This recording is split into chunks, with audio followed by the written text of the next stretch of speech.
This encounter happened back in my first year of high school. You can't just move anyone into a neighborhood without a background check. I can't even recall how many times I've said this to people, and how many times I was told that old saying. I lived in a small town all my life. The only crimes you ever heard of was robbing of stores and houses. Murders, kidnappings, and big crimes of those types were extremely rare in the 2000s. Everyone knew each other, and if someone didn't know you, they knew most or all of your family members. But everyone, young and old in this small town, can and will agree on this. If someone is an outsider, everyone is on high alert. I've seen a few newcomers in our small town. People would try to figure out who they were. We were always told to be careful and watch our backs, and me and my sister did. We stayed at home and never left without our mom or stepdad in tow. They made sure of it. Some new people moved in across the street from our place. We didn't care, since we stayed in the house majority of the time unless it was to handle business, groceries and the like. As stated, no one knew these people. So quite a few people in our town were on high alert, and they had a right to be. Back then, it was safe to go out at night, and the older people could sit on their porches without worry. We went to the store for snacks and some frozen pizzas to eat one night, since no one felt like cooking. I always watch our surroundings, and as we were turning in, I saw a man wearing dark blue jeans and a black shirt messing with our apartment door. I cut my sister and my mother off, who were talking, and asked, "Why is that dude by our door?" By then, my mother noticed him too. No outside lights of anyone's apartment were on, except for the building across the street. There was a man leaning against the wall close to the breezeway, watching. "Let's go ahead and get out while that man is right there," my mom said, as she grabbed her weapon and told me and my sister to stay close to her. It was then the guy started walking towards the middle of the road, looking anxious as he shoved his hands into his pants pocket. I tried to look at his face. He kept it turned away from us, looking around the apartment complex, as if he was looking for someone. When we got to the complex breezeway, I saw the guy who was at our door hurrying from around the building, heading back across the street. I didn't say anything until we got into the house. Turns out the guy watching was on lookout, and upon noticing our car returning, he tried to warn his friend who was at our door. We locked up and made sure everything was still in place before my mom told me to barricade the door. In the following days, nothing happened. A week or so had passed before something else occurred. I barricaded the door without question. One morning, we did our normal routine, and my mom dropped me off at school. My mom attempted to lock the door. "What the hell?" I heard her say, making me turn around to see her struggling with the lock that was loose. She fiddled with it, trying to put the lock back into place, but it wasn't working. It was clear someone took our doorknob off, or at least tried to, before giving up and trying to fix it to make it seem like nothing was wrong. She tried to fix it, gave up, and despite me telling her not to take me to school, she took me anyway. We were all worried and anxious. Our doorknob was loose. Anyone could walk in. My mom picked up my stepdad from work, told him what was going on, and had the maintenance man come to fix the door. All tenants had their doors changed with new locks and deadbolts. The gossipers were talking about a resident in a nearby complex that had abruptly moved. We didn't find out until days later that someone reported the woman having 2 guys living with her who were known criminals and not on her lease due to past arrests for break-ins. No one knew where she and the guys went. They just up and left. Over dinner, while my sister washed dishes, my stepdad was talking about everything to a close friend who worked on the police force. After the call, he and Mom talked and he said, "What if those guys were the ones trying to break in, and that's why the lock was broken?" We all stayed silent.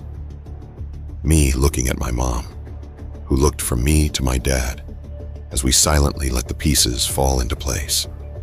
I felt dread in my bones. If I never forced myself to barricade the door that night and just went straight to bed, where would me, my sister, and Mom be now?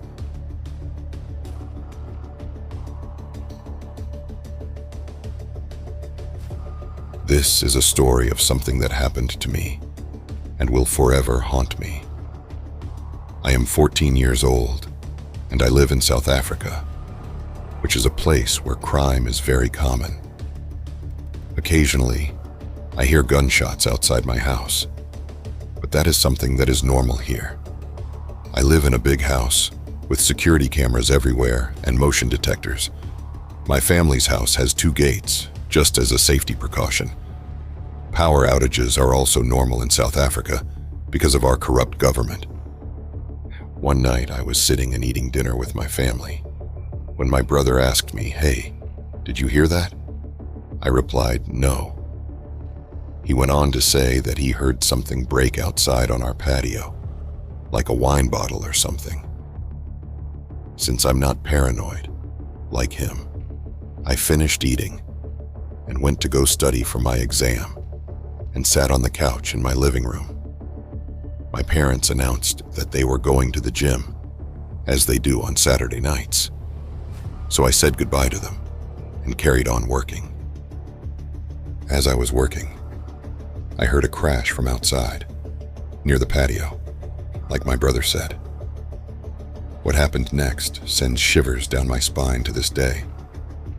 My brother walked into the living room, looking panicked. I'd never seen him so scared in my life before.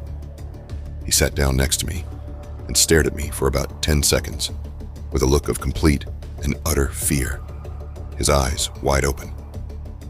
"What's wrong?" I stuttered. "Upstairs! Now!" he exclaimed while grabbing my arm viciously.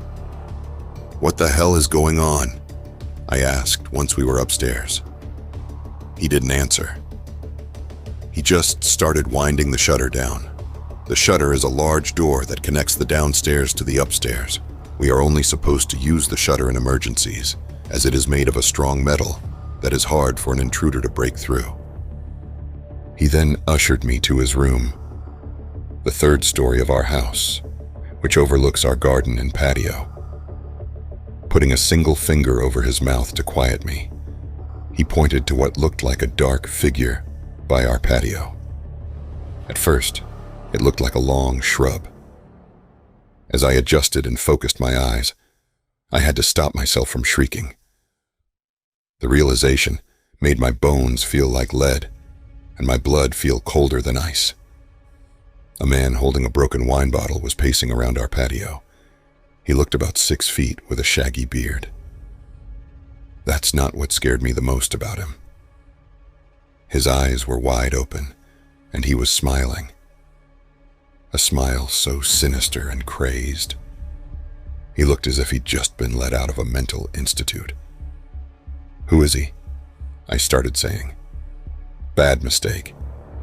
The man turned to us and looked directly into my eyes with that same agonizing, crazed look that gave me goosebumps.